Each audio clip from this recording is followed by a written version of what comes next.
வழி இல்லைன்னு அம்மா மறந்துடுவோம்ல.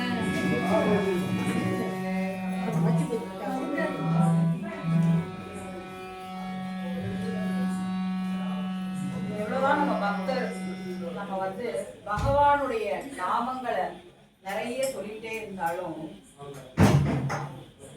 ராதா கிருஷ்ணா ராதா கிருஷ்ணா தான் நம்ம பகவானுடைய பக்தர்களுக்கு இருக்கிற மகிமையே ஜாஸ்தி இல்லைங்களா? சோ சாதாரணமா பெருமாளே கோவிந்தா நாராயணா அப்படின்னு சொல்லும் போது அந்த நாம சங்கீர்த்தனத்துக்கு மதிப்பு ரொம்ப ஜாஸ்தி, அதுக்கு பவர் ரொம்ப ஜாஸ்தி அப்படின்னு சொல்லுவாங்க. அப்ப எல்லாரும் கோபிகர்கள் எல்லாம் அந்த மாதிரி பாடும்போது வேற ஒரு இடத்துல இருந்து வந்தவங்க கேட்டாங்க, கிருஷ்ணா கிருஷ்ணா கிருஷ்ணான்னு சொல்லாம எதுக்காக நீங்க ராதே ராதே ராதே ராதே கிருஷ்ணா ராதே கிருஷ்ணான்னு ஏன் சொல்றீங்க? கிருஷ்ணன் தானே முதல்ல, நமக்கெல்லாம் பகவான் கிருஷ்ணர் தானே, ஏன் ராதேவை சொல்லணும் அப்படின்னு கேட்கும் போது கிருஷ்ணருக்கே ரொம்ப பிரியமானவர், ராதே மனசுல முழுக்க இருக்கிறது கிருஷ்ணர் தான், அதனால ராதே கிருஷ்ணான்னு சொல்றாங்க.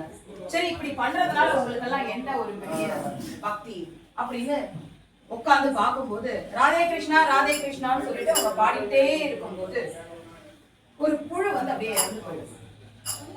புழு இறந்து போன உடனே அவங்க பார்த்து கேக்குறாங்க, எப்படி பாத்தீங்களா, நீங்க ராதே கிருஷ்ணா ராதே கிருஷ்ணான்னு சொல்றீங்க, கிருஷ்ணருடைய நாமத்தை சொல்லாம ராதையோட நாமத்தை சொன்னதுனால அந்த புழுவே இறந்து போயிடுது பாருங்க. புழுவா இருந்த ஜீவராசி மேல பறவையா பறந்து போச்சு. அதாவது அந்த ஆத்மா மேல் நோக்கின ஒரு ஜீவராசியா மாறி இருக்கு. அது அப்போதைக்கு தெரியல.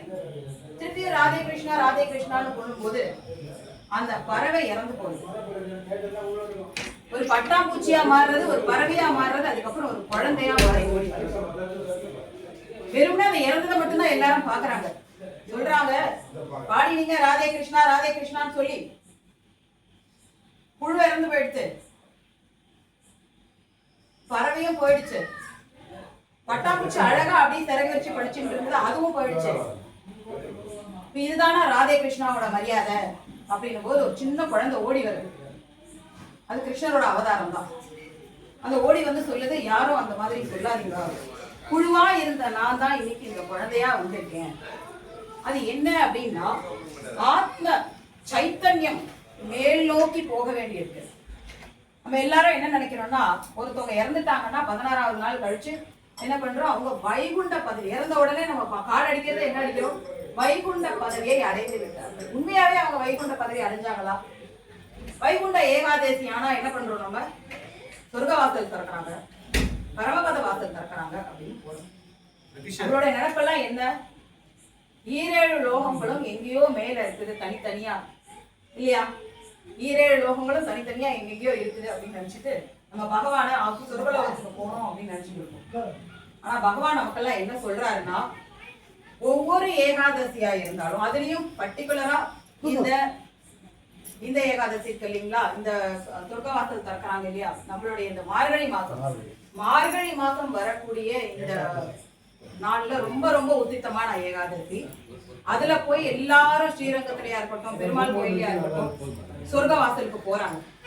அதனுடைய தாற்பயம் என்னன்னா, எனக்குள்ள இருக்கிற அந்த ஜீவாத்மா அந்த பரமாத்மாவோட சேரக்கூடிய ஒரு நல்ல நாளாகவும் அதுக்கேற்ற ஒரு விஷயமா தான் பாக்குறோம். சரி, இது எப்படி நடக்கும் அப்படின்னா, சக்கரை பொங்கல் நைவேத்தியம் பண்ணணும்னு நினைச்சா சக்கரை பொங்கல் தன்னால வந்துருமா? வராது. ஒரு அரிசி, பச்சரிசி, வெல்லம் இது எல்லாம் சேர்ந்து அதை கொண்டு போய் நம்ம நல்லா குளிச்சு சுத்தமாயிட்டு அடுப்புல வச்சு அது சக்கரை பொங்கலா மாறுது.